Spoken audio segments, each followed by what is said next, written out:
Bonjour les runners, bonjour les sportifs, bonjour au petit monde de la course à pied, c'est Seb et je vous retrouve aujourd'hui pour un nouvel épisode du podcast À côté de mes pompes, épisode 184, en ce début de la 4e saison du podcast.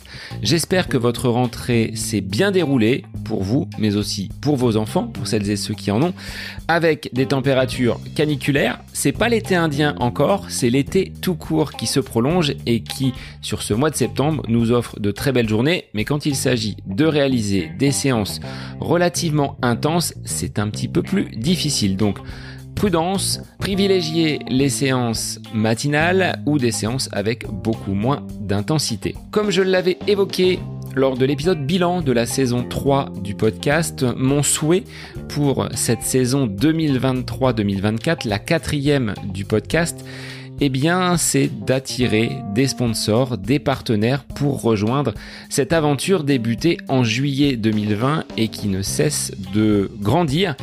Et sur les dernières semaines, j'ai travaillé, avancé sur ce projet et je suis très heureux et très fier de vous annoncer la signature d'un partenariat entre le podcast et l'entreprise Happy Run, l'entreprise de Leïla et Pascal installée en Bretagne et qui réalise des produits de nutrition sportive à base de miel. Nous sommes animés des mêmes valeurs, à savoir la simplicité, le naturel et la passion. Et nous entamons cette saison avec beaucoup d'énergie, pas uniquement celle donnée par le miel. Je ne vous en dis pas plus pour le moment, mais nous vous préparons quelques surprises pour les semaines à venir. Place maintenant à la présentation de mon invité du jour qui, pour sa première participation à un marathon, a réalisé son entrée dans le top 10 des meilleures performances féminines françaises sur cette même distance. J'ai eu l'immense plaisir d'échanger pendant cet épisode avec Méline Rollin qui, à 25 ans, a réalisé un chrono de 2h30 minutes et 37 secondes du côté de Valence en décembre dernier. Ce qui, pour les amateurs de chiffres, dont fait partie Méline, représente un chrono de 3 minutes 34 secondes par kilomètre du début jusqu'à la fin de ce marathon. À l'aise sur de courtes distances, adepte du cross, Méline est actuellement vice-championne du 5000 mètres. Mais elle l'avoue, c'est bien sur les distances beaucoup plus longues qu'elle s'épanouit en compagnie de son entraîneur Zidane Aziz qui depuis 2015 l'a fait progresser et l'a conduit jusqu'au haut niveau. Avec de telles performances, Méline vise bien évidemment les minima olympiques. Pour cela, elle se prépare durement du côté de Font-Romeu et de son centre technique.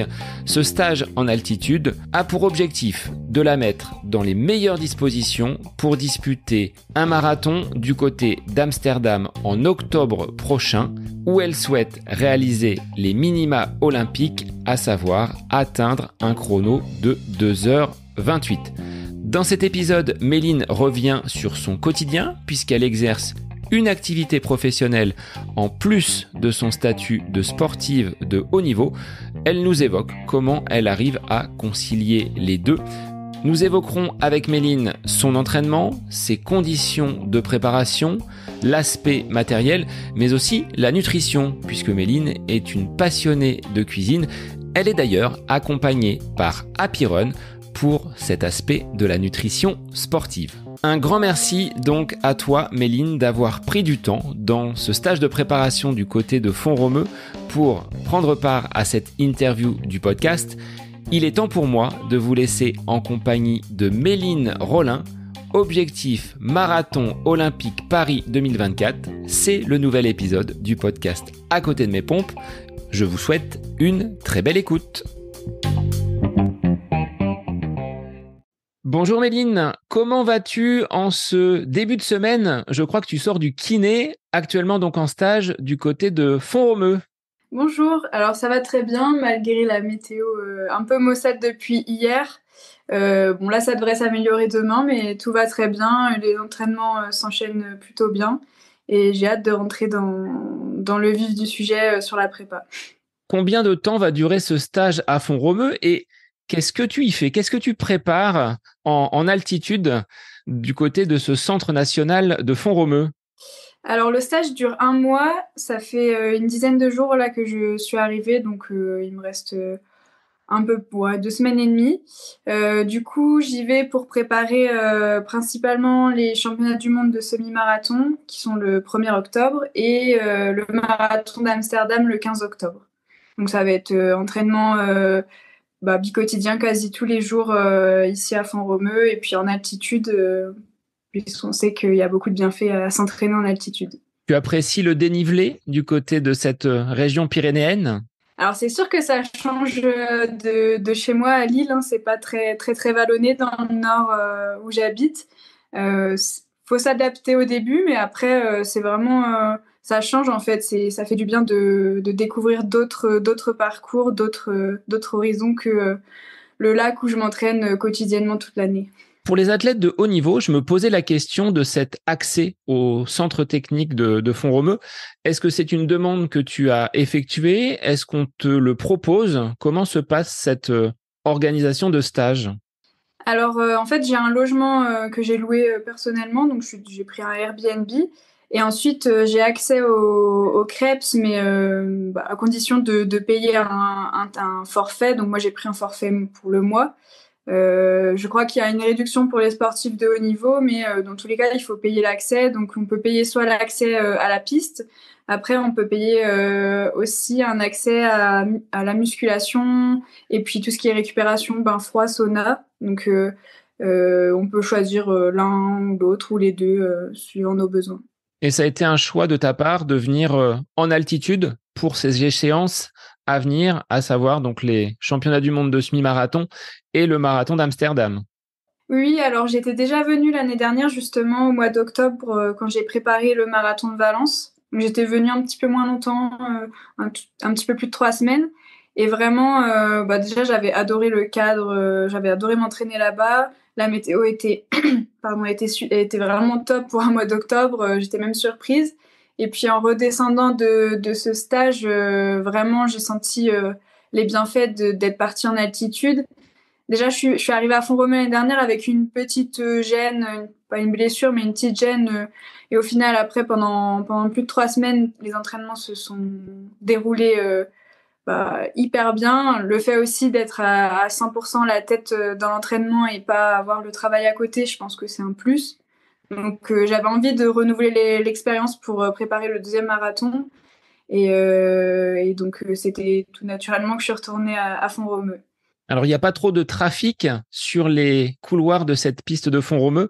Il doit y avoir beaucoup d'athlètes qui en ce moment se préparent et sont en stage pour des échéances de rentrée, je dirais. Alors la semaine dernière, il y avait vraiment beaucoup de monde. Je crois que c'est mardi, il y avait une cinquantaine de personnes, je pense, qui couraient en même temps sur la piste. Il faisait très beau aussi. Là, je suis retournée, donc ça fait que 2 fois que je vais faire une séance piste. J'y suis retournée hier, mais la météo, elle était vraiment horrible et bizarrement, il y avait beaucoup moins de monde ce jour-là. Je pense qu'il y a encore pas mal d'athlètes, mais il y avait un peu plus de monde sur la semaine dernière et les semaines précédentes, je pense. Ton entraîneur, il est présent à tes côtés, du côté de Font-Romeu, ou tu es vraiment en autonomie avec un programme qui est dicté et qui se fait à distance? Alors non, non, mon entraîneur est resté. Alors il habite dans les Ardennes, moi je suis sur l'île, donc déjà de base je m'entraîne à distance toute l'année, à part quand je rentre dans les Ardennes, on va dire une fois par mois. Donc il est resté à distance et puis il est enseignant, donc il a la rentrée bientôt à préparer. Alors, sur ces journées à Font-Romeu, comment tu pourrais les détailler? Qu'est-ce qu'il y a au menu? Est-ce qu'il y a une journée type ou est-ce que tu composes en fonction des séances que ton entraîneur, justement, met au planning? On va dire qu'il y a un rythme quand même journalier où je me réveille, je déjeune et le matin c'est plutôt une séance plus ou moins dure, ça dépend des jours.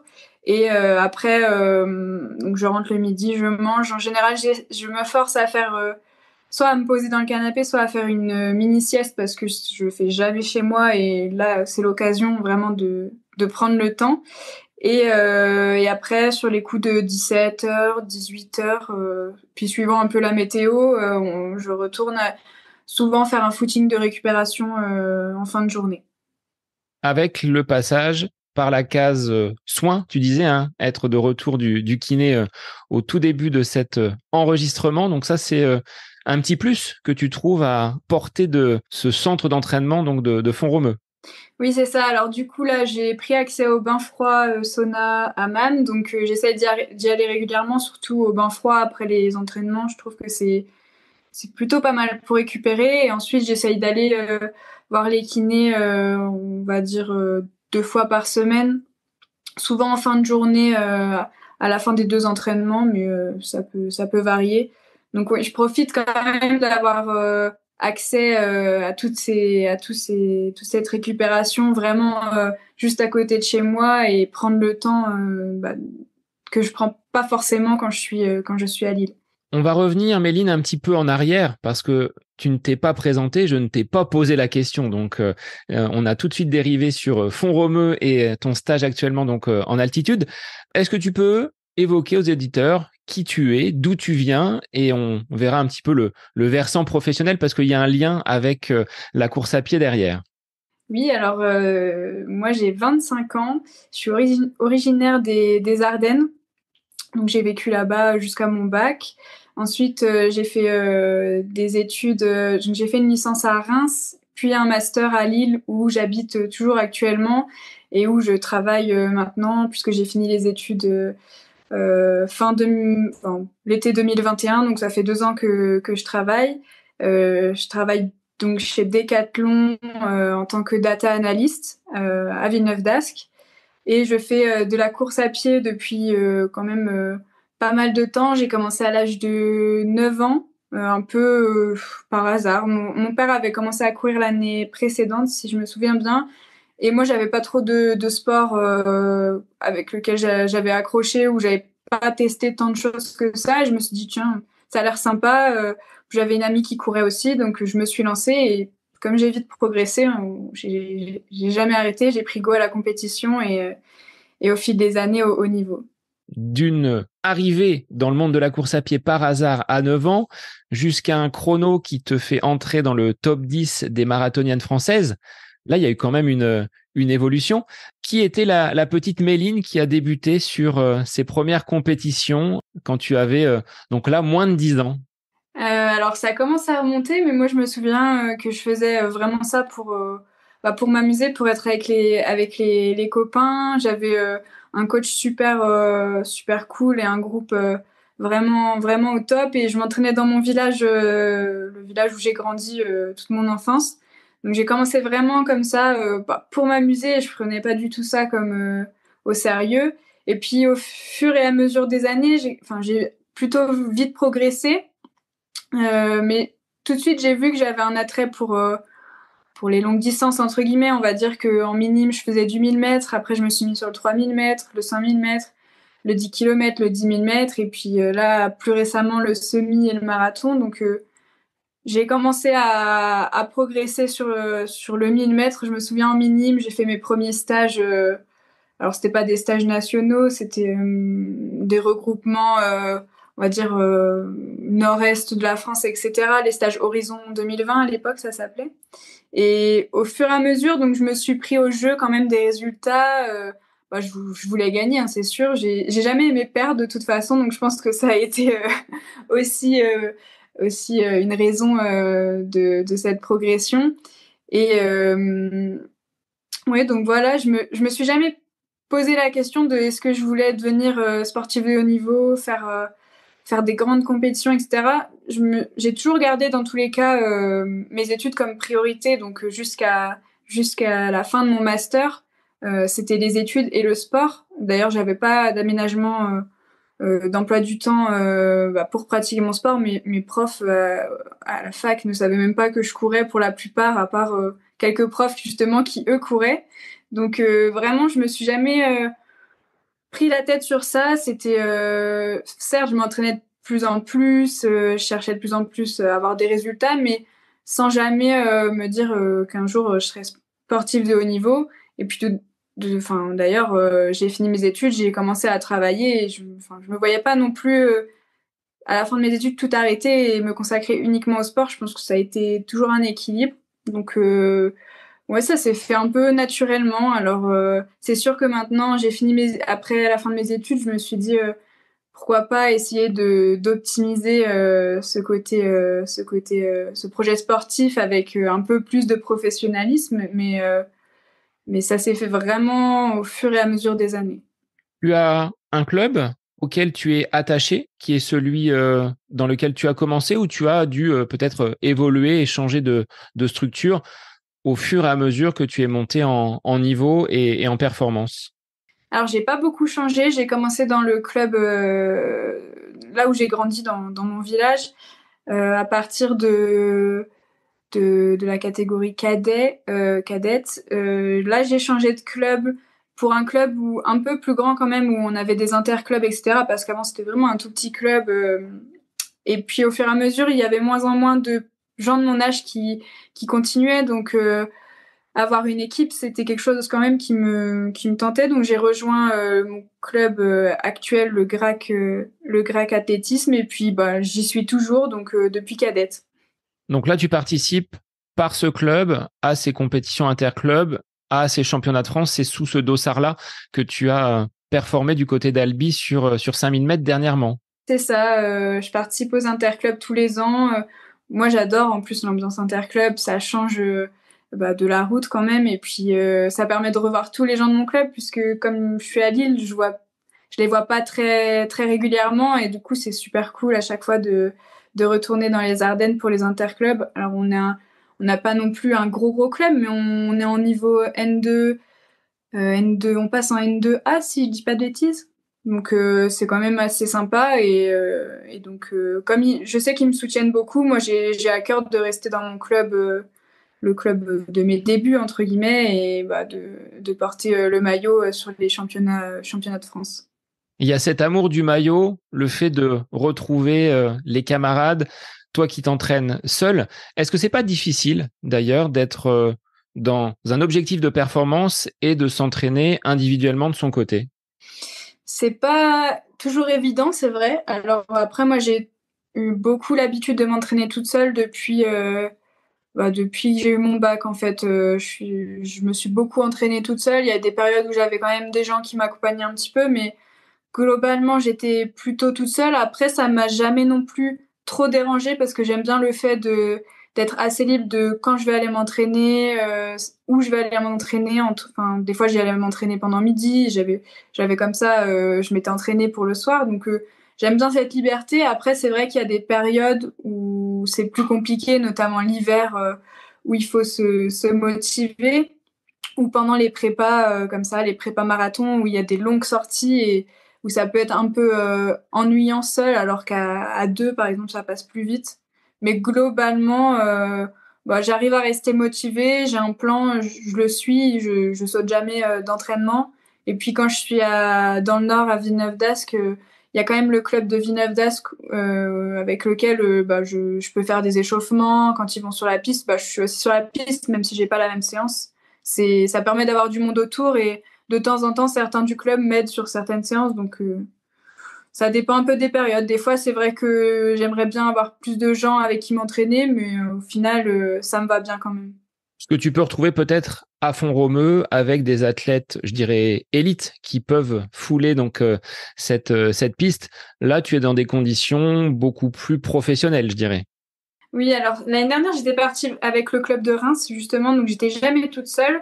Là, je suis partie par la force des choses, il n'y avait pas trop de gens qui partaient en même temps que moi et avec qui je pouvais m'entraîner, donc je suis partie seule. Mais après, ici, il y a toujours quelqu'un avec qui faire une récup, faire un footing, ou même certaines filles avec qui je vais faire des séances. Il y a Margot Siraki avec qui je vais faire quelques séances, je pense.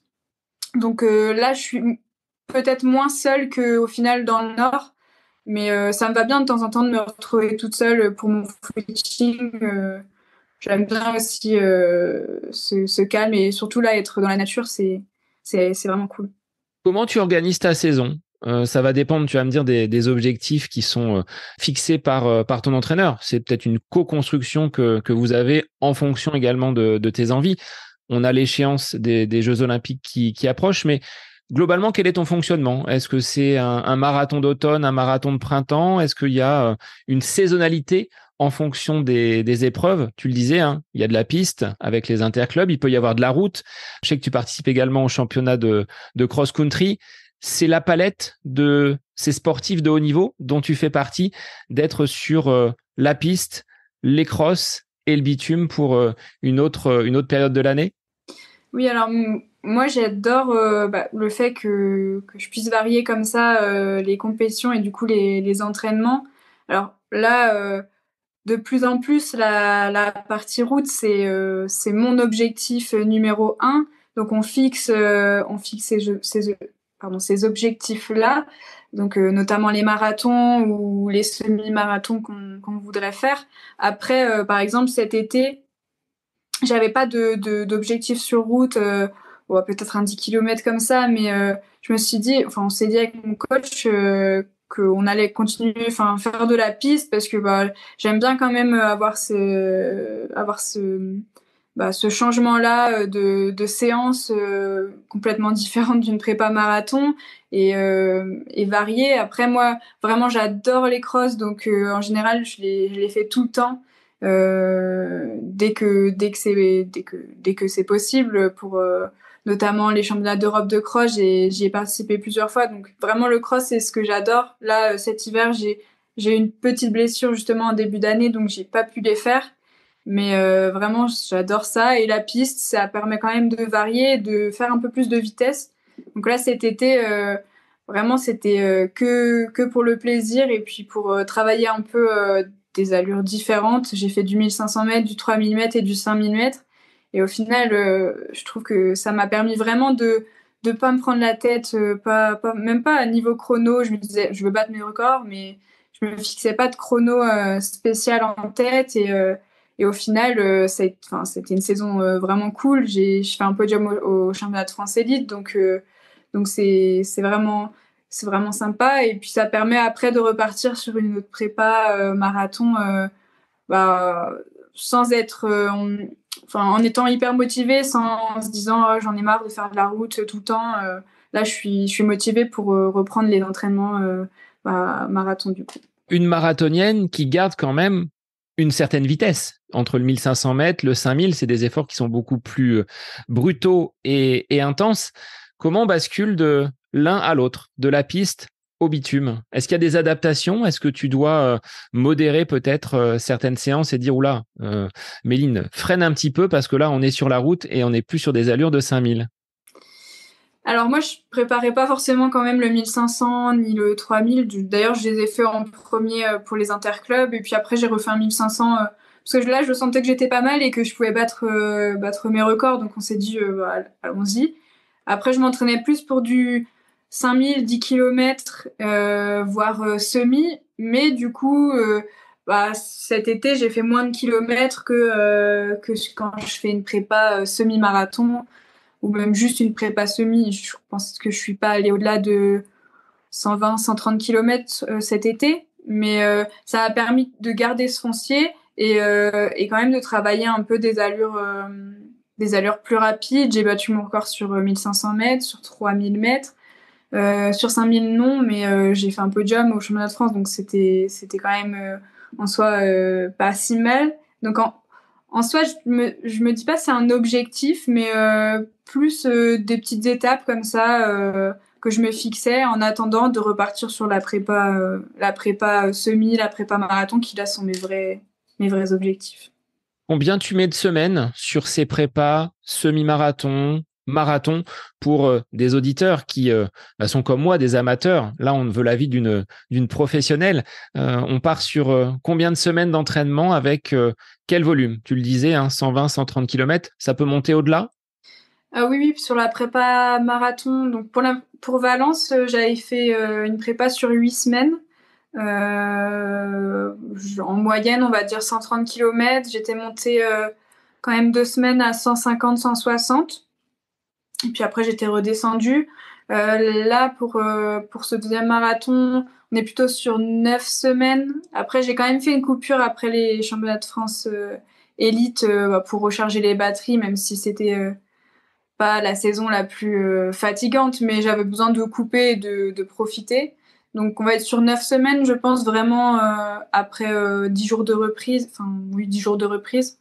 9 semaines. Là, on va essayer de mettre un peu plus de kilométrage. Donc je suis arrivée à 135 kilomètres, il me semble, la semaine dernière. Et puis ça va monter progressivement, là encore, sur les 3 prochaines semaines. Je pense qu'on va essayer de faire au moins 2 voire 3 semaines à 160 et puis après redescendre progressivement. Je pense que je suis pas non plus le meilleur exemple. Enfin, j'ai pas fait des prépas. Enfin, souvent on dit la prépa c'est 12 semaines. J'ai jamais fait vraiment une prépa 12 semaines. Après c'est que mon deuxième. Et je sais que je monte pas non plus beaucoup en kilomètres. Enfin, il y a pas mal de filles qui peuvent aller jusqu'à 200. Donc pour l'instant, ça me va comme ça. Après, pourquoi pas continuer à augmenter le nombre de semaines ou le nombre de kilomètres sur les prochains. Mais il faut aussi se connaître et pas non plus se blesser, quoi. Donc, pour l'instant, on va dire 9 semaines et des semaines allant jusqu'à 160, peut-être un peu plus, mais pas beaucoup. Avec quel type de séance à l'intérieur de ces semaines? On a de l'allure spécifique marathon. Est-ce que tu gardes un petit peu de vitesse quand même avec des séances sur piste? Comment tu organises en termes de volume, hein? Est-ce qu'on est sur un 80-20, 80% on va dire d'endurance et 20% de vitesse, ou est-ce que c'est un petit peu différent? Alors, je saurais pas exactement quantifier. Là, je rentre vraiment plutôt dans une semaine qui ressemble à une prépa marathon. On va dire qu'il y a une séance allure marathon. Après, j'essaye de mettre quand même des côtes. Je trouve que ça m'avait pas mal aidé l'année dernière. Au niveau de la résistance quand les muscles commencent à fatiguer, je trouve que c'était pas mal de faire des côtes. Donc, j'en fais au moins une fois semaine. Après, le dimanche, souvent, c'est une sortie longue avec des allures un petit peu actives, mais pas allure marathon. Et puis, en général, il y a quand même une séance avec des allures un peu plus, enfin des distances un peu plus courtes pour garder quand même ce rythme. Ça peut être des 300, des 400, des 500. Là, samedi, j'avais des 500 mètres. Donc, et puis après, le reste, c'est beaucoup de footing, un peu de muscu quand même pour encaisser tout ça sans se blesser. Mais beaucoup de footing entre les grosses séances pour récupérer, et des footings pas forcément très rapides, à 5 minutes, 5 minutes au kilomètre, voire des fois un peu plus. Donc vraiment pour éponger les séances et pouvoir continuer sur plusieurs semaines. Quand tu as une séance, on va dire, costaud, avec un gros volume et une grosse intensité, derrière, est-ce que tu mets un footing de récupération, comme tu dis, pour éponger? Est-ce que c'est systématique? Notamment, tu diffères du bi-quotidien. L'articulation des séances, elle se passe comment? Alors quand c'est vraiment le dimanche, en général, ça va être une sortie assez longue, donc ça sera la seule sortie de la journée. Après, quand c'est des séances type côte, même les séances d'allure marathon, ça va être quand même pas mal de kilomètres, mais ça va pas être autant que la sortie longue du dimanche. Donc en général, je remets 40 minutes le soir ou 50 minutes 50 minutes quand ça n'avait pas été trop intense, pour bien assimiler et puis repartir le lendemain sans trop de courbatures. Mais il y a globalement que le dimanche où je fais pas de footing le soir, et le lundi en général est plus léger avec des footings, un peu de muscu, donc c'est plutôt comme ça qu'on fonctionne. Est-ce que tu t'accordes quand même des journées off? Est-ce que dans la semaine, il y a une journée sans course à pied, ou est-ce que c'est très rare? Alors non, il y en a pas une chaque semaine, surtout en stage. Je pense qu'il y en a une sur le stage. Là, j'ai pas mon plan en entier, mais je pense qu'il y en aura pas plus d'une. Après, quand je vais redescendre, c'est sûr que là, je vais avoir au moins une journée off. Déjà, le temps de redescendre et le temps de bien assimiler. En général, quand je suis pas en stage, je pense qu'il y a une journée off toutes les 2 semaines. Là, ça va peut-être être 3 semaines, enfin une sur le mois, on va dire. Sinon, il y a des demi-journées off. Alors après, c'est un rythme que j'ai pris. Maintenant, ça me perturbe pas forcément de pas avoir une journée off dans la semaine. Et c'est vrai que il y a encore 3-4 ans, j'avais par exemple mon vendredi off ou quelque chose comme ça. Maintenant, c'est beaucoup plus rare et puis ça me va bien quand même. La journée off, on l'apprécie, c'est sûr, mais ça me dérange pas d'en avoir une tous les 2 semaines. Malgré la fatigue, malgré les courbatures, tu arrives toujours à trouver l'énergie pour sortir. Est-ce qu'il n'y a pas une part de mental? Est-ce que tu penses avoir peut-être un mental supérieur à d'autres athlètes, d'autres jeunes filles de ta génération, ce qui te permet peut-être de passer outre certains bobos, certaines douleurs? Ouais, je sais pas si j'ai un meilleur mental que les autres filles. Après, je pense avoir un bon mental, ça c'est sûr, puisque bah, déjà s'entraîner tout seul, faut s'auto-motiver, hein, mais surtout quand la météo est pas terrible, donc dans le nord assez régulièrement. Euh, et puis après, bah, quand on est tout seul, faut se forcer à entre guillemets à tenir les allures. Il n'y a pas juste à suivre quelqu'un, faut se faire mal tout seul. Donc, je pense que c'est aussi ça qui m'a permis d'être plus forte mentalement, c'est qu'il y ait quelqu'un ou pas, j'irai et je me donnerai à fond. Et en compétition, c'est pareil. Alors, je suis pas du tout de nature stressée, donc ça, c'est déjà un avantage. Mais quand je suis sur le départ d'une course, je sais que ce qui va me limiter, ça sera pas le mental, ça sera mes jambes. Donc ça peut être un avantage. Je sais qu'il y a certaines filles qui stressent, qui cogitent beaucoup et qui peuvent louper leur course plutôt à cause de ça qu'à cause de leur capacité physique. Donc je pense à avoir un bon mental et ça m'a aussi permis d'avoir ces résultats-là. Après, je pense qu'il y a des filles qui ont tout autant de mental que moi et certaines d'ailleurs le travaillent avec des préparateurs mentaux. Donc je pense que j'ai un bon mental, oui, c'est sûr. Après, de toute façon, pour s'entraîner, je pense quotidiennement, biquotidiennement, faut forcément être motivé et bon, être un peu fou aussi, je pense. En dehors de ton entraîneur, c'est Zidane Aziz, c'est ça? C'est Tu as ça. pas d'autres personnes qui t'accompagnent? Pas de diététicien, pas de préparateur mental, comme tu disais. Un kiné peut-être du côté de Lille pour les soins courants, je dirais? Alors si, j'ai quand même une petite équipe, donc j'ai pas de préparateur mental, ça comme je viens de le dire. Par contre, là, j'ai commencé à consulter une diététicienne bah, qui travaille avec ma ligue. Donc, je me suis dit, bah là, pourquoi pas, c'est l'occasion. Et puis, bah, c'est toujours bien d'avoir des conseils de quelqu'un qui s'y connaît. Même si moi, j'ai jamais eu de problème au niveau de la nourriture, que je mange de tout, etc. Mais sur des grosses prépas, peut-être qu'il y a des clés que j'avais pas. Donc, j'ai commencé à avoir une diététicienne il y a il y a 4-5 mois. Et après, j'ai un kiné et un kiné ostéo dans le Nord. Et un médecin du sport qui est dans les Ardennes. Bon, après, le médecin du sport, je le vois moins souvent, mais quand je suis dans les Ardennes, j'essaie d'aller le voir plutôt régulièrement. Donc, j'ai quand même une petite équipe autour de moi, bah, forcément pour la récupération. Je vais aussi régulièrement faire de la cryothérapie dans le Nord, cryothérapie corps entier dans un endroit pas très loin de mon travail. Donc j'y vais assez régulièrement, je les connais bien. Donc on peut dire qu'ils font aussi partie de mon équipe. Alors j'ai toujours été un peu réticent avec ces espèces de capsules où tu es en sous-vêtements, les mains et les extrémités protégées. Est-ce que tu en tires vraiment toi des bénéfices? Peut-être moi à mon niveau ça n'a pas les effets escomptés d'un athlète professionnel, mais qu'est-ce que tu trouves sur ces bienfaits? Tu le disais tout à l'heure avec le bain froid. Là la cryo c'est encore quelque chose de plus poussé avec des températures beaucoup plus froides. Quels sont les bénéfices selon toi? Alors, je pense que c'est pas, enfin, le bain froid et la cryo peuvent bien se compléter parce que le bain froid, on peut le faire bah, direct après l'entraînement ou, enfin, ça peut être pas mal, surtout pour les jambes en fait, je pense, pour bien récupérer au niveau des muscles.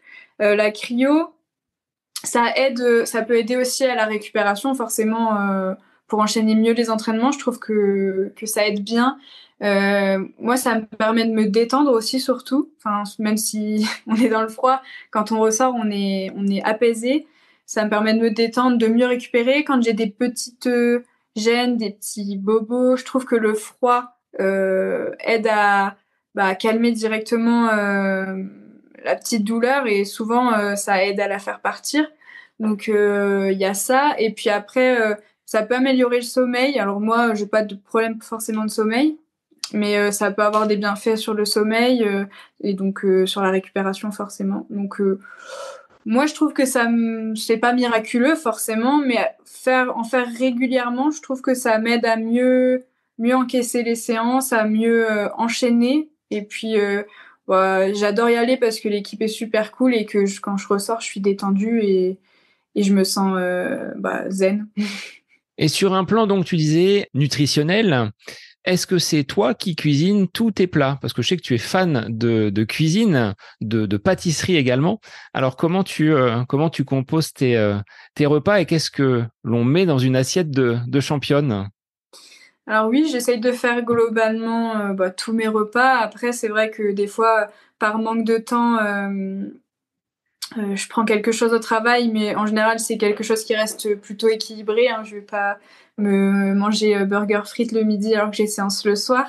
Mais globalement, j'essaye de faire tous mes repas, de cuisiner le week-end pour en avoir un peu pour toute la semaine.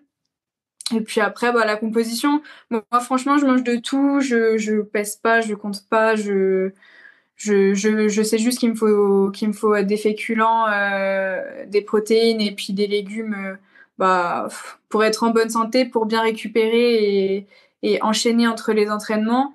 Après, moi, je me fais plaisir assez régulièrement et je suis aussi une bonne mangeuse. On croirait pas comme ça, mais je mange beaucoup et parfois plus que mon copain. Donc non, moi, je me prends pas la tête. Des fois, je vois des recettes qui me font envie, je les refais à la maison, mais il y a tout. Le soir, je peux faire une pizza maison, ça va pas poser du tout de problème, justement, c'est plutôt complet, donc il y a de tout. On voit souvent sur les départs, sur les courses, des jeunes filles qui sont parfois très maigres.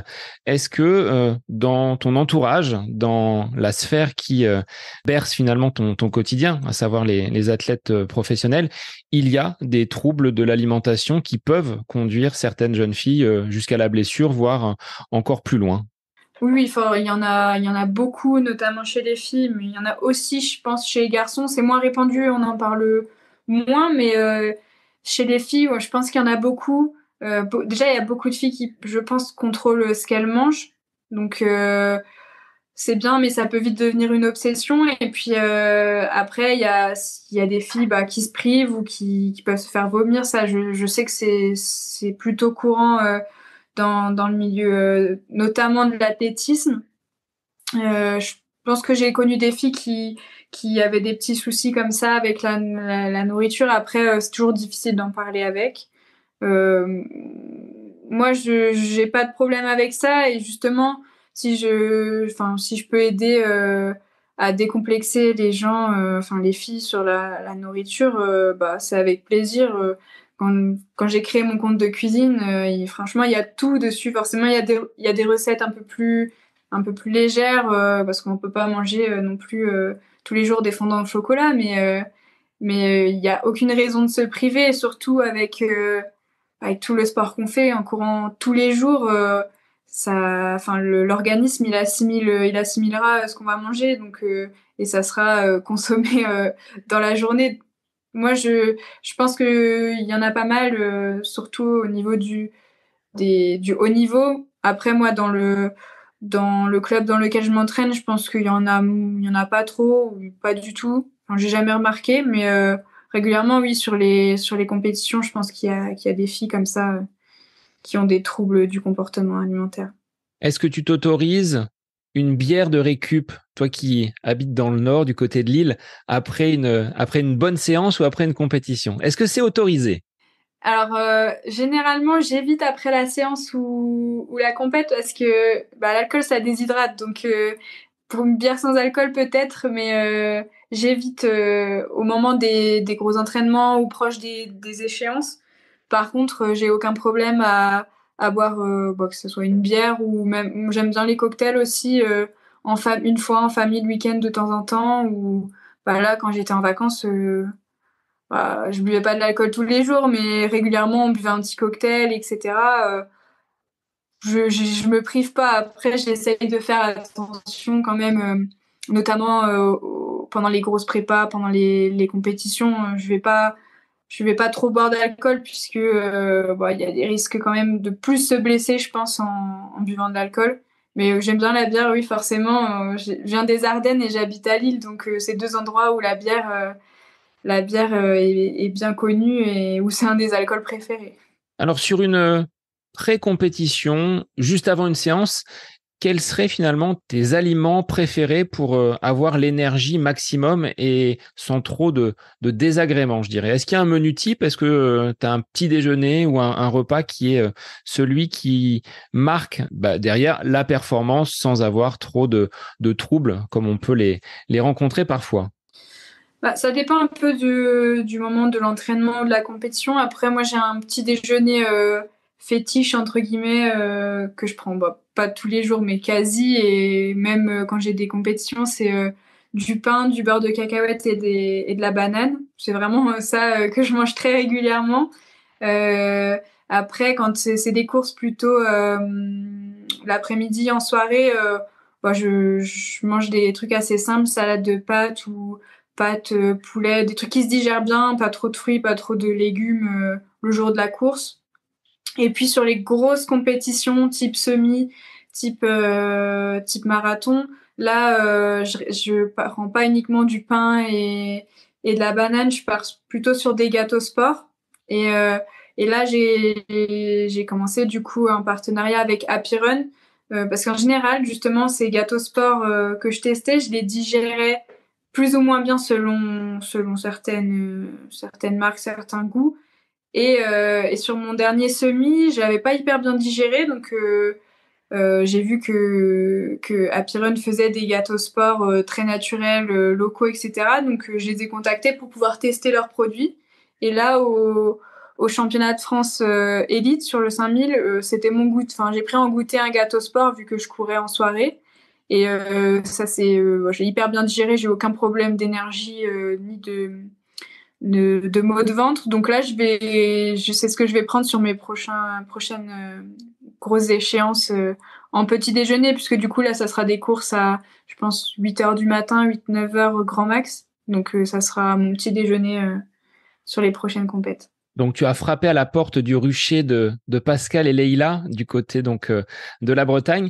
Et ce côté naturel, ce côté produit avec le moins de choses transformées, c'est quelque chose à laquelle tu es sensible? Oui, carrément. Alors, moi, quand j'étais petite, mes parents avaient un jardin, donc on consommait beaucoup de produits du jardin. On- J'ai toujours été habituée à manger des produits plutôt locaux ou français. Ma mère cuisinait beaucoup, donc des plats maison. Là, depuis que j'ai pris mon indépendance entre guillemets, je fais vraiment quand même, on fait quand même attention à ce qu'on mange avec mon copain. On essaye plutôt de prendre du bio, au niveau de la viande, de pas acheter trop bas de gamme, même si les prix du coup suivent, mais je préfère payer un peu plus et avoir la qualité, le made in France, etc. Donc forcément, sur la nutrition sportive, c'est quelque chose qui me parlait. Et puis, alors moi j'adore le miel, donc ça tombe bien. J'ai testé pas mal de leurs produits et j'adore tous leurs produits, donc ouais, ça me parlait beaucoup. Et puis du local 100% made in France, ça me tenait à cœur, ça c'est sûr. Mais c'est vrai que ces petits sticks au miel ou même ces bars donc accrus, hein, miel, romarin, amande, sur une sortie longue, ça passe bien et ça requinque un athlète quand on est un petit peu en perte d'énergie. Alors, Méline, moi je voulais revenir sur cette collaboration avec ton entraîneur. Depuis 2015, il t'accompagne. Comment vous avez été amené à vous rencontrer et qu'est-ce qu'il t'apporte au quotidien? Parce qu'il y a là une notion de fidélité. On est sur du très long terme. Alors oui, ça fait un moment maintenant, il me connaît plutôt bien du coup. On s'est rencontrés, alors je voulais changer d'entraîneur en cadette, parce que ça fonctionnait plus avec mon ancien entraîneur, etc. Et mon père, qui faisait de l'athlétisme, était entraîné par Aziz, donc mon entraîneur. Et il avait aussi de bons résultats, hein, puisque il a pas mal de records départementaux. Il a fait des sélections en équipe de France sur des matchs internationaux. Donc, il avait des bons résultats en ayant commencé quand même l'athlé assez tard, donc j'étais plutôt confiante. Et puis la manière dont Aziz l'entraînait, je voyais que c'était de la collaboration et beaucoup d'échanges. Donc mon père l'a contacté et puis ça a commencé comme ça. Et ensuite, dès ma première année, je gagne 30 secondes sur 3000 mètres. L'année suivante, je regagne encore 20 secondes sur 3000 mètres. Donc, ça a été une progression plutôt rapide. Je pense que ça doit être la deuxième année où je fais vice-championne de France junior sur 3000 mètres. Et donc, ça a fonctionné plutôt bien assez rapidement. J'aimais bien sa façon d'entraîner. Alors, bien sûr, c'était complètement différent. Il y avait plus de kilomètres et un peu plus d'entraînement parce jusqu'en cadette, je m'entraînais vraiment pas beaucoup. Et puis, il entraîne beaucoup de gens. Donc, j'aimais bien aussi le fait de pas être la seule entraînée par lui, qu'il ait d'autres gens. Ou même des fois il fait des plans communs pour les athlètes du club. Donc ça c'était quelque chose que je trouvais aussi de bien, de pas être le seul athlète au centre de son attention. Et après franchement ça a tout de suite matché. À l'époque j'étais pas encore entraînée à distance parce que j'étais plutôt dans les Ardennes, mais très vite j'étais à distance. Et on est régulièrement en contact au téléphone et il me demande mes chronos, mes ressentis, et dès qu'il y a un truc qui marche pas bien ou si je me sens fatiguée, on va adapter directement. Donc constamment, il y a une évolution du plan et d'une année sur l'autre, on sait ce qui a marché, ce qui a moins bien marché. Donc on va dire au bout de 8 ans, il me connaît vraiment très bien et des fois, même si je dis rien, il sait ajuster le plan sans forcément que je dise là c'est trop ou pas. Donc c'est vraiment une collaboration qui marche bien. Est-ce qu'il a décelé en toi un potentiel que tu ignorais? Oui, je pense très clairement. Quand j'ai commencé, je visais, on va dire, des podiums nationaux, donc forcément, j'étais quand même déjà dans l'idée de performance. Mais j'avais mes études, c'était ce qui importait le plus. Ça, il a très bien compris. Il m'a jamais dit non mais là, il faut que tu t'entraînes coûte que coûte. Si j'avais des examens, on arrangeait le plan et tout. Donc ça, il a toujours été hyper compréhensif sur ce point-là et d'accord avec avec ce choix-là. Après, j'avoue que moi, il y a il y a 5-6 ans, je savais que j'aimais bien plutôt ce qui était un peu long, mais je n'avais jamais pensé faire du semi ou du marathon. Après, c'est lui qui m'a plutôt... il a commencé à me dire, je pense que sur semi, sur marathon, c'est là où tu serais le mieux. Tu as beaucoup de résistance. Plus ça sera long, plus tu seras bien, plus tu seras bien au niveau des chronos aussi et que tu pourras faire des belles choses sur ces distances-là. Mais on n'a jamais pressé les choses. On voulait faire un premier semi au moment du Covid. 2 semaines après le confinement, donc c'est tombé à l'eau. J'en ai finalement fait un, je crois que 1 an et demi après, puisque entre-temps, il y a eu le confinement, j'ai eu une petite blessure et tout, donc on a encore plus pris le temps que ce qu'on voulait, mais ça a été très progressif et j'avoue qu'il était plus confiant que moi sur mes capacités sur le long et notamment sur le marathon, sur mon premier marathon, il était plus confiant que moi. Il savait que je pouvais faire 2h30 et moi je pensais plutôt faire 2h32 et lui me disait non mais 2h30 c'est vraiment réalisable au vu des entraînements et je pense que c'est lui qui m'a donné confiance sur ces distances-là auxquelles peut-être j'aurais pas osé m'attaquer toute seule. Alors, c'est quand même un gros morceau hein, que tu as mis en place du côté de Valence. Donc, on était en décembre dernier, c'est ça? Avec un chrono de 2h30 et 37 secondes. Parce qu'on va quand même compter les secondes, c'est ce qui importe. Comment tu t'es préparé et comment tu as vécu cette course? Est-ce que tout s'est passé sans encombre ou est-ce qu'il y a quand même des points d'amélioration que tu constates déjà après avoir terminé cette course en 2h30, ce qui te place dans le top 10 des meilleures performances françaises sur cette distance mythique? Alors, je pense qu'il y a pas mal de choses qu'on pouvait optimiser, notamment, en fait, j'ai fait une course, je crois, 2 mois avant ce marathon dans les Ardennes, une course de 23 kilomètres, enfin une course mythique dans mon département. C'est ceux dans Charleville, c'est ça? C'est ça. Et j'avais toujours... en fait, je traînais une gêne depuis, on va dire, pas un bon mois, mais presque. Et donc, je pouvais pas m'entraîner trop comme je voulais. J'étais obligée de mixer les entraînements avec de la natation, avec de l'aquajogging et du vélo. Donc, en soi, jusqu'à cette course-là, je montais pas au-dessus de 90 kilomètres semaine. Et en fait, je suis partie en stage en me disant c'est qui tout double. Soit la douleur elle part et ça roule, soit je vais être embêtée pendant le stage et on verra bien comment ça se passe. Et donc je pars 2 mois avant le marathon à Font-Romeu. Et là, pendant 3 semaines et demie, les entraînements se déroulent vraiment hyper bien. Aucun souci, les allures à chaque fois, j'étais dans les bonnes allures, pas de douleur. Donc vraiment pendant un mois, l'entraînement s'est déroulé à merveille. Et quand je suis redescendue, avec la redescente d'altitude, franchement, j'étais vraiment bien. J'avais aucune douleur. Les entraînements, même toute seule, passaient bien. Donc la prépa en soi a été courte, mais une fois qu'elle était lancée, ça s'est hyper bien passé. Elle est passée hyper vite du coup. Et c'est pour ça que je me sentais pas forcément hyper prête pour Valence, parce que je me disais, ah mince, déjà, c'est déjà Valence. Donc, ouais, une prépa assez courte. Je pense que l'axe d'amélioration, c'est une prépa plus longue avec plus de kilomètres. Et puis après, je travaillais à temps plein enfin, pas pendant que j'étais à Font-Romeu, bien sûr, mais là, j'avais pris des congés. Mais sinon, j'étais à temps plein dès que je suis redescendue et puis avant de partir. Donc, je courais après le temps, en fait. Je m'entraînais à 7h30 le matin. Le midi, ma pause midi, c'était pour aller chez le kiné quand c'était possible. Puis je me rentraînais le soir. Donc, c'était un rythme assez intense et sur le long, assez fatigant.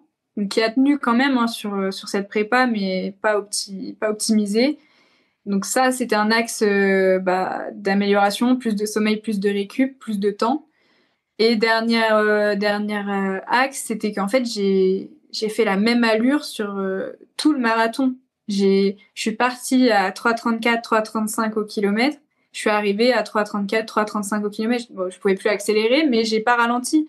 Du coup, c'était franchement la meilleure expérience, je pense, qu'il pouvait m'arriver sur mon premier marathon, c'est de pas subir.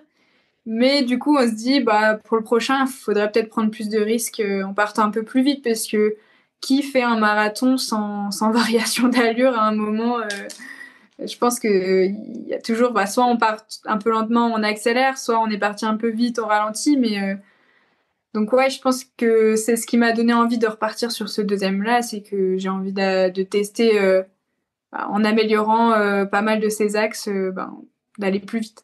Là, tu étais sur pilote automatique, la calculatrice, toi, la passionnée des maths, tu devais, au fur et à mesure des kilomètres, dire, voilà, il faut que je passe à telle minute, à tel kilomètre. Comment tu as géré cette course? Vraiment en mode régulateur à 3,34, 3,35, ce qui est d'une allure stratosphérique. De ton côté, ça s'est bien vécu sans qu'il y ait de baisse au niveau mental? Tu as été vraiment régulière également sur ce niveau-là, sans qu'il y ait de passage difficile sur un plan, on va dire, un petit peu plus psychologique. Alors non, au niveau psychologique, j'ai pas eu du tout de moments difficiles. Il y a juste au début, en fait, je sais pas si vous rappelez du départ, mais en fait, c'est un pont. D'un côté, il y a les filles, d'un côté, il y a les garçons, donc avec les satellites. Donc on part tous en même temps. Forcément, les garçons, il y a beaucoup plus de densité, donc les garçons qui font le chrono, ils sont loin derrière. Donc pendant 2-3 kilomètres, on se fait pousser par les gars qui nous rattrapent et qui vont plus vite que nous. Donc là, on était beaucoup et vraiment serrés. J'avais chaud, je me sentais pas hyper à l'aise. Je me suis dit, ouh, si j'ai déjà chaud au bout de 3 kilomètres, je me sentais un peu étouffée. Je me suis dit, mince, ça va être long. Puis une fois que la vague est passée, donc je me suis freinée hein, parce que les gars ils partaient 3,25. Je m'obligeais à me freiner en me disant non mais si tu pars à 3,25 c'est sûr tu vas pas tenir par contre. Je me suis freinée et puis après une fois que la vague est passée, je me suis calée avec une autre française, Marjolaine Nicolas et puis d'autres garçons qui étaient sur l'allure. on s'était fixé, donc 3,34, 3,35. Et on courait sur cette allure-là. Les gars étaient hyper réguliers, donc c'était top. On passe au semi en 1h15-15. Donc vraiment la moitié, 1h30, 27, je crois, je fais. Donc vraiment la moitié de course, je fais la moitié de mon chrono. Et puis après, petit à petit, Marjolaine a un peu décroché, certains gars ont décroché, mais j'ai réussi à garder l'allure et à aller rechercher d'autres garçons et à pas m'affoler. Moi, je me sentais bien, donc j'avais pas besoin de ralentir, mais je voulais pas accélérer non plus parce que je connaissais pas le marathon. J'avais un peu peur du 35e kilomètre. Et puis arrivé au 30e, j'étais toujours bien. Je commence à rattraper plus en plus de gars qui soit s'arrêtent sur le bord de la route, soit ont plus du tout de jus, peuvent plus courir. Donc je les rattrape. J'en rattrape des dizaines à chaque kilomètre, enfin même plus que ça, je crois. Et au 35e, là, je vois tout le monde sur le côté de la route, enfin des dizaines de personnes. Je me dis, ah mais en fait, c'est ça le 35e kilomètre. Mais je dis, mais moi ça va, en fait, je subis pas là. Donc après, dans ma tête, je me disais, bon, il reste 7 kilomètres, t'en as fait 35, franchement, tu vas tenir, c'est sûr. Et donc mentalement, ça devenait dur un peu musculairement. Au niveau cardiaque, pas du tout, mais au niveau musculaire, forcément, les jambes fatiguent. Mais je me disais, là, t'es sur un chrono que t'aurais pas imaginé faire, donc tu peux pas lâcher. Et de rattraper tous ces gars qui soit ralentissaient, soit s'arrêtaient sur le côté, bah ça m'a boosté en fait. Je me suis dit, mais là, mais t'es vraiment bien et tu vas faire un bon chrono. Et donc après, ça a roulé les 5 derniers kilomètres. C'est juste à la tête. Enfin, je me disais, tu peux pas lâcher, même si c'est un peu dur au niveau des mollets, au niveau des quadris. Tu vas faire un gros chrono. Et à l'arrivée, je m'arrête. Je peux plus marcher. Par contre, là, je suis obligée de m'appuyer parce que d'un coup, mes jambes lâchent. Mais franchement, c'était une expérience. J'aurais pas imaginé à ce point que ça me marquerait. Et même l'arrivée avec tout le monde. Enfin, le marathon de Valence, c'est énorme. Donc l'arrivée avec tout ce monde, c'était vraiment, vraiment génial. Juste après avoir passé la ligne d'arrivée, les jambes ne répondaient plus. C'était on-off en fait. Et en fait, je suis arrivée, je me souviens plus très bien hein, parce que au bout de 42 kilomètres, on se rappelle plus de tout. Mais il me semble que je me dirige vers une barrière et je m'appuie, enfin, je m'écroule un petit peu dessus. Et là, il y avait mon manager qui arrive, qui me dit ah c'est bien, allez, on marche et tout. Et là, je dis mais je peux plus marcher, vraiment. Je boitais en fait, alors que je venais de finir à mes derniers kilomètres sans problème. C'était vraiment bizarre, le corps lâchait tout. Peut-être aussi la pression, parce que c'était la première fois que j'avais de la pression au départ d'une course. Je sais que les gens m'attendaient pas mal, donc le corps a tout lâché. Et par contre, toute la journée, j'avais du mal à marcher. Je marchais vraiment pas vite. Et qu'est-ce que tu prends quand c'est comme ça sur la course en termes de ravitaillement? Boire avec une vitesse à 3,34, 3,35 ou manger quelque chose, ça se travaille à l'entraînement? Et quels sont les aliments que tu as consommés sur cette course? Oui, je l'avais travaillé à l'entraînement. Alors, à l'entraînement, vu que je suis un peu seule, j'essayais de poser mes gourdes par-ci, par-là sur des poteaux. D'ailleurs, je m'en suis fait voler pas mal pendant mes sorties longues. Je sais pas, les gens voyaient des gourdes, c'était génial, ils me les volaient. Donc en gros, je mettais mes gourdes et dedans, je mettais des électrolytes, oui, c'est ça, plutôt des électrolytes pour l'hydratation, etc. Et je prenais ça donc à l'entraînement et sur le marathon, tous les 5 kilomètres, j'avais mes gourdes. En fait, j'avais une table perso et toutes les filles vraiment fortes étaient passées. Donc, c'était pas compliqué de retrouver ma gourde. En plus, j'avais des petits bâtons un peu bariolés pour les reconnaître. Donc, je buvais tous les 5. Et après, j'avais des gels donc accrochés à chaque gourde, plus dans mes poches au cas où. Et j'en prenais un tous les 10 kilomètres. Donc je m'étais habituée à en prendre à l'entraînement puisque les gels, ça se digère pas forcément très bien au début. Enfin, faut habituer le corps, voir ce qu'on aime, ce qu'on n'aime pas. Moi, je sais que j'ai eu du mal à trouver un gel qui me convenait par la texture surtout. Le goût aussi qui me dégoûte pas trop au niveau du sucre.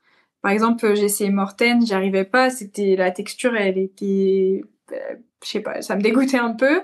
Donc après j'ai testé d'autres gels plus liquides, mais qui étaient hyper sucrés. J'avais super soif avec, donc je me disais mince, ça va pas.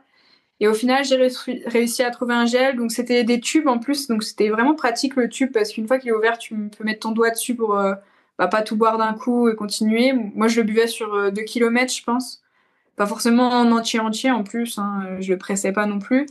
Et du coup, c'était un gel extra liquide au citron avec un peu de caféine et je les digérais plutôt bien.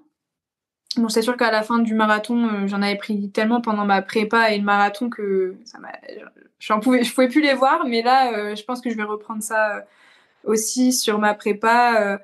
Et puis les sticks de miel, j'aime bien les prendre avant l'entraînement ou pendant des entraînements où l'allure est moins soutenue. Les tubes sont plus faciles à prendre, c'est plus liquide. Donc je vais voir, je pense que je vais rester sur ces gels-là tous les 10 kilomètres. Et au 40e, je me suis dit, je le prends pas, il reste 2 kilomètres. Puis je me suis dit, en vrai, 2 kilomètres, prends un petit peu le gel quand même. J'ai dû prendre un tiers et puis je l'ai jeté.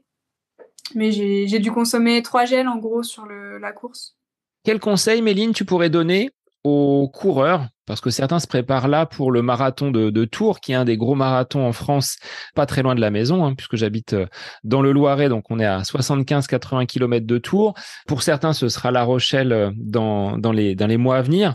Comment on fait pour ne pas partir trop vite et bien entamer ce périple de 42 km? Bah, je pense qu'il faut avoir travaillé ses allures à l'entraînement. C'est des allures que, avec mon entraîneur, on avait un petit peu ajusté, mais dès le début, on s'était pas trop trompé. On s'était dit entre 3,35, 3,40. Et puis, au final, sur les séances, j'étais plus souvent en 3,33, 3,34, 3,35. Donc, c'est une allure qu'on a fixée. J'ai fait des séances spécifiques où j'ai testé ces allures. Il fallait que je reste à l'aise. En fait, sur les séances, je faisais des 2 fois 8 km, 2 fois 10 km. Et donc, je pense qu'il faut les avoir testés à l'entraînement, bien se connaître. Et forcément, au début, on se dit, mais je suis facile sur ces allures-là. Mais il faut se souvenir qu'on part pour 2 heures, 2h30, 3 heures, 3h30 d'effort. Donc, je pense qu'il faut avoir confiance en soi et en son entraînement et partir prudemment puisque c'est un long effort. Ces allures-là, tu arrives à les mémoriser sans avoir besoin de regarder le poignet et la montre? Plutôt, je pense que c'est des allures, c'est l'allure où je me sens à l'aise. Enfin, je vais vite, mais je me sens à l'aise. Donc, j'arrive plutôt à reconnaître, même des allures de 4 minutes au kilomètre, j'arrive plutôt à bien me caler en général sans trop regarder ma montre. Forcément, jette un coup d'œil au début en me disant, bon là, un petit peu vite, je vais un tout petit peu ralentir, mais globalement, je regardais pas ma montre tous les kilomètres pendant le marathon, sinon c'est hyper long. En plus, on voit les kilomètres défiler sur la montre, mais pas aussi vite qu'on le voudrait. Donc j'ai la montre, mais c'est plus en contrôle. Si je me sens un petit peu fatiguée, peut-être que je vais regarder en me disant mince, j'ai peut-être accéléré sans le savoir. Mais globalement, en fait, faut se connaître et plus on les travaille en entraînement, plus c'est évident en fait qu'on est dans la bonne allure. Et si en face, on met la fréquence cardiaque, on est à peu près à quel niveau au niveau des pulsations? Alors pendant le marathon, j'ai pas mis les pulsations. Je me suis dit, je fais confiance, je me connais et je fais confiance à l'allure. Je me souviens que pendant mes sorties où je travaillais sur l'allure, j'essayais de pas monter très haut. Quand je faisais une sortie longue, par exemple, avec des allures de 3,45, je devais pas monter au-dessus de 150 pulses. Sur des allures un peu plus élevées, peut-être 160. Donc en fait, le cœur, il s'emballe jamais.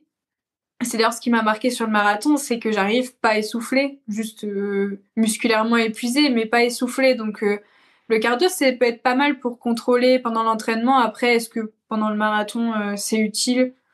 Moi, j'ai pas trouvé. Je sens directement si cardiaquement ça va aller ou pas. Mais j'aime bien, là, je le mets quand même pendant les gros entraînements pour voir si mon cœur s'emballe pas trop vite, même si là, pour l'instant, il s'emballe encore un peu puisque l'altitude, c'est pas facile. Mais je vois bien que ça descend assez rapidement. Après cette très belle performance du côté de Valence, la pression est retombée, mais les projecteurs ont été tournés vers toi. Est-ce que tu as senti dans peut-être les partenaires qui sont venus vers toi, des médias qui se sont tournés également vers ton profil, ce qui n'était peut-être pas le cas autant avant cette course du côté de l'Espagne. Est-ce qu'il y a eu un changement? Oui, clairement, j'ai vu un changement. Alors après, les gens qui s'intéressent à l'athlé, forcément, ils me connaissaient.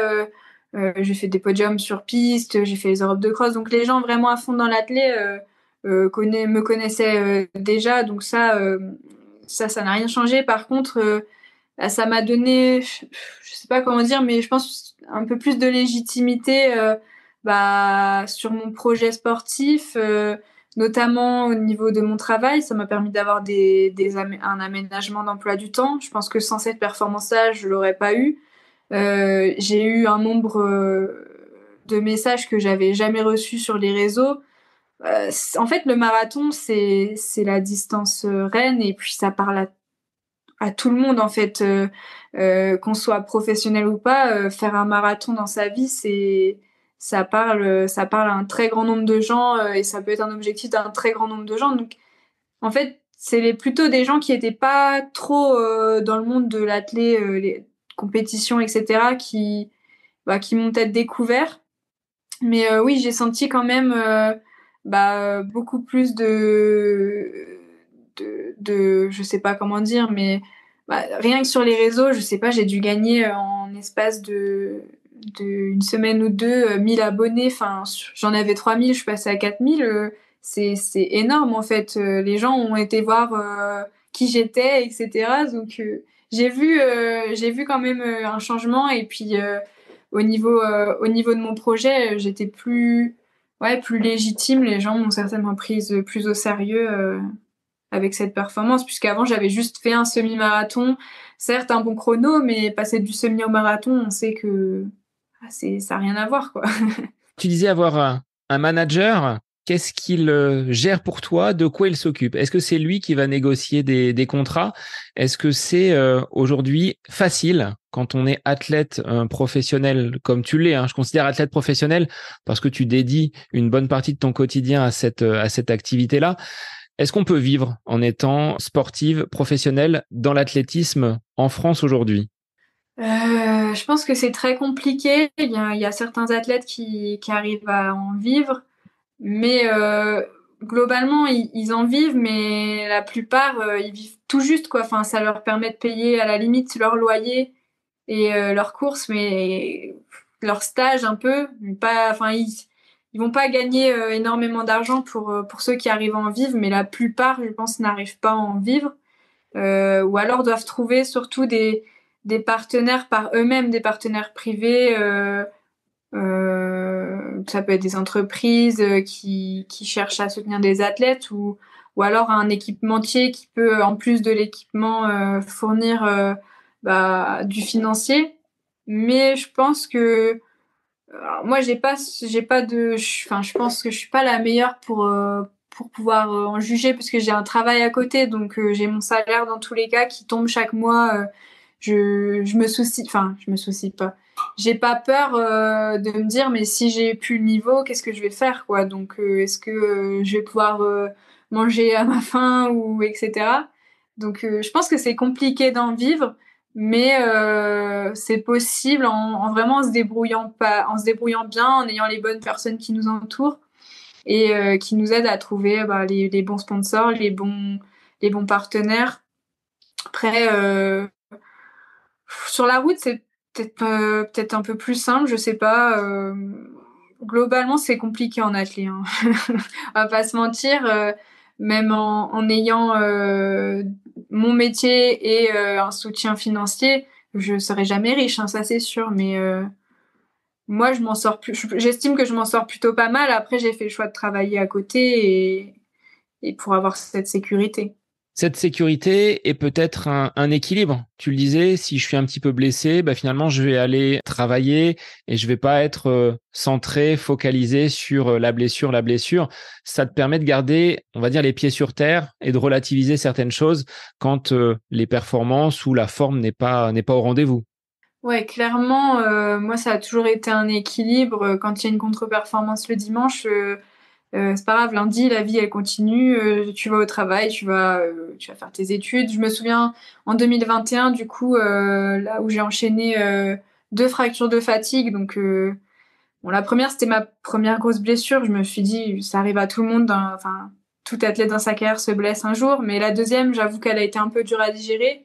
Mais à ce moment-là, j'étais en stage de fin d'études. En fait, je me suis pas ennuyée. C'est à ce moment-là où j'ai commencé à cuisiner encore plus. Donc, j'avais pas mal de divertissements. Mais le fait de travailler, d'aller chaque jour au bureau et d'avoir des gens qui sont pas forcément dans le milieu de l'athlète, du coup, qui font pas forcément du sport, en fait, ça met les pieds sur terre et tu relativises. Tu te dis, OK, je suis blessée.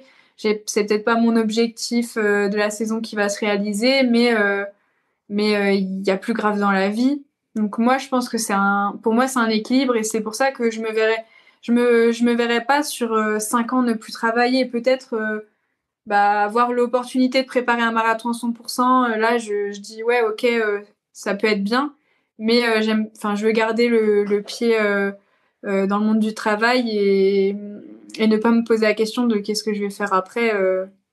Même si tout se passe bien dans ma carrière, il y a un moment où elle va s'arrêter, où je serai trop vieille ou ou voilà. Donc, je pense que c'est un équilibre et en plus, moi, j'ai des collègues au top, donc qui me suivent à fond et que ça soit bien ou pas, ils me suivent. Donc, c'est moi, je pense que les deux contribuent à mon équilibre. Alors du côté de Riga en Lettonie, donc ce sera les championnats du monde de semi-marathon. Derrière, tu enchaînes avec le marathon d'Amsterdam. Qu'est-ce que tu veux aller chercher? La qualif olympique avec un chrono qui est quand même assez costaud, hein, 2h26 et 50 secondes. Est-ce que c'est pas trop élevé selon toi par rapport au potentiel donc féminin des athlètes donc françaises? Est-ce que la fédération a pas mis la barre un petit peu trop haute avec ces minima? Alors, les minima sont élevés. Après, c'est pas les minima de la fédération française, c'est les minima de l'I2F, donc les minima au niveau mondial. La fédération ne les a pas durcis en France. On avait déjà peur qu'elle les durcisse, elle l'a pas fait. Par contre, on a la possibilité de soit se qualifier par les minima, soit par le ranking mondial. Donc là, c'est un système de points selon les chronos, selon les courses, selon les places. Et là, la Fédé, elle durcit. Je pense qu'elle prendra pas, comme certains pays, des gens qui sont 60e ou 70e au ranking. Donc en gros, pour moi, la sécurité, c'est de faire les minima si je veux faire les jeux. Alors forcément, ils sont élevés, mais je pense pas que ça soit irréalisable. Il faut certes avoir eu une bonne prépa, être en forme le jour J, avoir une météo clémente le jour J, ça joue, on va dire, à 50% de la performance. Donc, si la météo est là au rendez-vous et s'il y a de la densité, pourquoi pas, en fait. Je me mets pas de limite et je me dis pas, non, c'est trop dur. Je vais tenter à Amsterdam de partir sur ces minima, puisque si je tente pas, je saurais pas, en fait. Si j'en suis capable, je vais m'entraîner pour. On verra si ça passe ou si ça casse. C'est sûr que gagner 3 minutes, 3 minutes 30, c'est beaucoup, mais après, ramener au kilomètre, pourquoi pas? Moi, je me dis qu'il faut tenter et mon entraîneur est plutôt confiant aussi sur le fait d'essayer et de voir ce que ça donne. Ce sera la seule cartouche que tu auras à ta disposition pour participer à cette Olympiade parisienne, ou est-ce qu'il y aura une autre possibilité si toutefois ça venait à ne pas être le bon marathon? Alors non, je pense que du coup, je vais avoir encore deux possibilités. Donc si Amsterdam, je sais pas, la météo est horrible et il y a un vent pas possible, ça sert à rien de prendre le départ, je sais pas, ou pendant la course, il m'arrive quelque chose, je le finis pas, je me rabattrai sur Valence, qui est quand même une valeur sûre en termes de météo. Après, si ça se passe bien, mais que j'arrive pas à faire ces minima, que je fais 2h29, 2h28, ce qui sera pas suffisant pour se qualifier, je repartirai sur Séville, qui est encore dans les clous, où je pourrais encore tenter ces minima. Donc, je pense avoir deux chances, hors blessure, hors gros soucis de santé, avoir deux chances pour participer à Paris 2024. Qu'est-ce que ça représente, cette Olympiade, pour toi? Les Jeux Olympiques en France, pour une jeune athlète comme toi, avec un potentiel et le fait de pouvoir le toucher, tu dis ce chrono est jouable, je peux aller le chercher. Donc, qu'est-ce que ça représente pour toi? Déjà, je pense que les JO, pour tout athlète, c'est un rêve, un objectif que chaque athlète a dans sa tête ou veut réaliser. Donc forcément, moi j'ai envie de faire les Jeux. Alors en plus à Paris, ça arrive, ça n'arrivera pas de sitôt la prochaine fois. Je pense que j'aurai arrêté d'athlète d'ici là si ça arrive. Donc vraiment, c'est l'occasion d'être à domicile, d'avoir sa famille, ses amis qui peuvent venir à Paris. C'est pas très loin de chez moi. Faire le déplacement, en plus, moi c'est dans les rues de Paris, donc on va dire il y a moins le souci. On va dire, financier des places pour les Jeux. Donc vraiment, ça serait la récompense de tout ce travail, de tous ces sacrifices, même si c'est des sacrifices que je fais volontairement et avec plaisir. Mais là, par exemple, je suis un mois à Font-Romeu seule. Je vois pas ma famille, je vois pas mon copain, je vois pas mes amis. Donc c'est quand même des sacrifices même au quotidien. Donc ça serait la récompense de tout ce travail. Être à domicile, je pense que ça serait une fête encore plus grandiose. Donc ouais, non, j'ai vraiment envie d'être de la partie, surtout à Paris. Alors moi, j'avais une petite question sur ces exigences du haut niveau. Selon toi, pour atteindre de telles performances, qu'est-ce qu'il faut mettre? Si tu avais deux ou trois piliers à ressortir de ton expérience et de ta carrière de sportive. Deux, trois piliers. Alors je pense qu'il faut être passionné déjà par ce qu'on fait, le faire avec envie. Donc vraiment, faut que ça soit une passion. Après, il faut être motivé, régulier et je pense avoir justement ce mental à toute épreuve, puisque dans la vie d'athlète, je pense qu'il y a plus de bas que de hauts, même si souvent on oublie les bas dès qu'il y a un petit haut, mais il y a beaucoup de bas, beaucoup de blessures, de contre-performances, donc faut être, ouais, je pense, motivé et, euh, et ouais, avoir ce mental. Et après, je pense qu'il faut être bien entouré. Pour moi, c'est important d'avoir sa famille, son compagnon, ses amis qui comprennent forcément ses sacrifices, qui t'en veulent pas. Si tu pars un mois loin d'eux, si tu les vois pas, si tu dis bah non là j'ai compétition, je peux pas venir. Donc être bien entouré au niveau familial et amis. Et puis au niveau sportif aussi, avoir un bon entraîneur, un bon staff médical, un bon manager. Enfin, vraiment l'entourage joue beaucoup, je pense. Et donc, ouais, je pense que ces trois piliers, c'est être passionné, motivé et être bien entouré. Alors moi, j'avais une petite question à propos des chaussures. Au niveau du matériel, ma question est que comme tu travailles chez Decathlon, tu utilises des chaussures Kipron avec cette plaque carbone? Oui, oui, moi je suis du coup ambassadrice de la marque depuis un an et demi, je pense maintenant. Donc je cours en Kiprun, c'est avec la nouvelle chaussure carbone de Kiprun que j'ai fait mon marathon. Donc oui, je courais en Kiprun, que ce soit les chaussures ou l'équipement, enfin les vêtements. C'est avec ça que je fais mes entraînements et mes compétitions. Et ce sont les mêmes que celles que l'on peut trouver dans le grand public, dans les magasins. Il n'y a pas de différence. La chaussure de Méline, c'est la même que celle de Monsieur Tout-le-Monde. Oui, alors la chaussure avec laquelle j'ai fait Valence, c'est la même que Monsieur Tout-le-Monde. Elle est disponible sur le site et en magasin. Là, ils ont sorti une deuxième version qui vient d'être disponible. Moi, ça fait un moment que je la mets, mais une version plus adaptée pour les longues distances, donc le semi et le marathon. Puisque la première, elle était vraiment bien, mais très rigide, très dynamique. Donc sur des longues distances, ça peut vite charger au niveau des mollets. Là, la deuxième version, franchement, je m'entraîne avec. J'ai fait mon dernier semi-marathon avec. Elle est géniale. Du coup, elle est dispo là depuis très peu de temps, 2 semaines peut-être, sur Internet.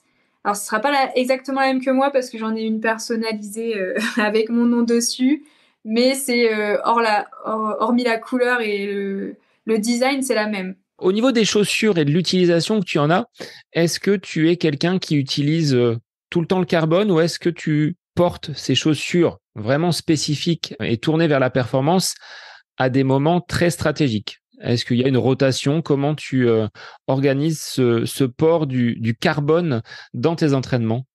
Alors, je les mets pas tout le temps parce que je pense qu'on n'a pas trop de recul sur l'effet de ces chaussures au niveau du corps, au niveau des blessures, au niveau même du pied. Est-ce qu'on perd pas en efficacité du pied?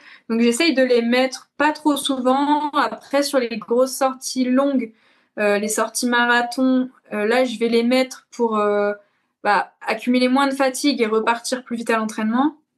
Et de temps en temps sur piste, j'aime bien aussi les mettre quand il faut aller plus vite. C'est sûr que c'est un avantage. Donc j'essaye de les mettre 2 fois semaine, je pense à peu près 2-3 fois sur une douzaine d'entraînements. Sinon, je mets des chaussures vraiment, soit des légères, par exemple pour faire des côtes assez légères, mais sans carbone, soit sur tout ce qui est footing. Oui, c'est ça, tout ce qui est récupération. Je mets des chaussures très classiques avec un bon amorti pour limiter les impacts et ne pas avoir le carbone tout le temps au pied. Moi, Méline, j'avais une dernière question, mais j'ai à peu près une idée de ta réponse. Qu'est-ce que tu aimes faire quand tu es donc en dehors de toute activité sportive, un moment où tu serais, je dirais, à côté de tes pompes? De quoi il pourrait s'agir? Alors, si on enlève mon travail du coup et la course à pied, j'adore cuisiner en premier lieu, vraiment. Je pense que c'est ma passion numéro 2. C'est ce que j'aurais dit, hein. Au regard du profil, c'est ça. Cuisiner, surtout en fait, j'adore cuisiner pour les autres. J'aime bien me faire plaisir en faisant des bons petits plats. Mais par exemple, quand je suis toute seule, je prends moins de plaisir à cuisiner. Donc, cuisiner pour les autres et j'adore faire des desserts, des goûters, tout ça. Et puis, sinon, quand j'ai un peu le temps, par exemple en stage, j'ai quand même un peu plus de temps. J'adore lire. Donc là, en 10 jours, j'ai fini un livre et j'ai lu un quart d'un autre livre. Donc j'adore lire, mais j'avoue que je prends pas du tout ce temps-là chez moi. Je prends plus de temps pour cuisiner quand j'en ai et que pour lire. Alors, si tu veux une bonne pâtisserie du côté de Font-Romeu, je crois que juste en dessous, chez Sophie Duarte, il y a une pâtisserie qui, à mon avis, pourra ravir tes papilles. Moi, je dis ça, je dis rien, hein. J'en ai entendu parler, oui. Alors, il y a une boulangerie aussi pas très loin de chez moi. Et puis moi, alors je suis très gourmande. J'adore. J'aime pas forcément tout ce qui est gâteau industriel, tout ça, mais j'adore les bonnes viennoiseries.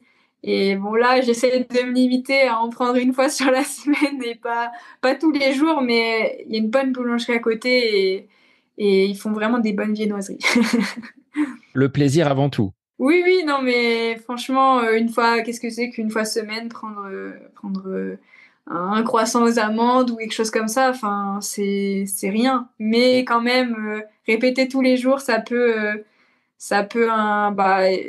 induire des blessures ou un manque de certaines autres choses. Merci Méline pour ce long échange sur ton quotidien Avec donc plaisir. de sportif de haut niveau. Sur quel réseau les gens peuvent te retrouver s'ils veulent suivre ton activité et faire grimper ton compte, on va dire, sur Instagram notamment? Oui, notamment Instagram, principalement, c'est là où je suis le plus active. Après, j'ai une page Facebook aussi où je publie quand même assez régulièrement, plutôt la même chose que sur Instagram. Et après, sur LinkedIn aussi de temps en temps. Mais principalement sur Instagram, c'est là où je partage le plus. Avec les stories, on peut partager un peu toute la journée, notre quotidien, donc sur Instagram. Eh bien, moi, je te souhaite bon vent pour cette préparation et cette fin de stage du côté de Font-Romeu, avec en ligne de mire donc les championnats du monde de semi-marathon et puis ce rendez-vous du côté d'Amsterdam pour aller décrocher ton billet pour ces Jeux Olympiques du côté de Paris. Bonne continuation à toi. Merci beaucoup, bon après-midi. Et pour les auditeurs, eh bien, je vous dis à la semaine prochaine pour un nouvel épisode du podcast À côté de mes pompes. Bonne semaine à vous.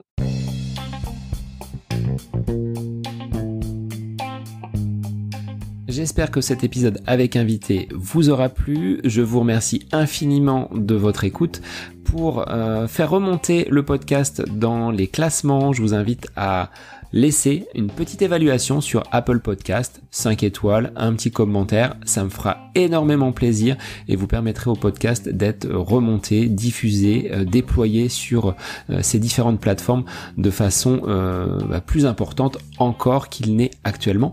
Et puis je vous invite à me retrouver sur les différents réseaux, Facebook, Instagram. Laissez votre petit message, votre commentaire, ça me fait plaisir d'échanger avec vous. Si vous avez des questions, si vous voulez échanger sur quelconque sujet en lien avec la course à pied, mais pas que, parce que le sport c'est une philosophie de vie et c'est une passion qui nous anime de façon commune, donc n'hésitez pas à venir échanger avec moi. Sur ce, je vous souhaite une bonne fin de semaine, un bon week-end et je vous dis à la semaine prochaine pour un nouvel épisode du podcast À côté de mes pompes.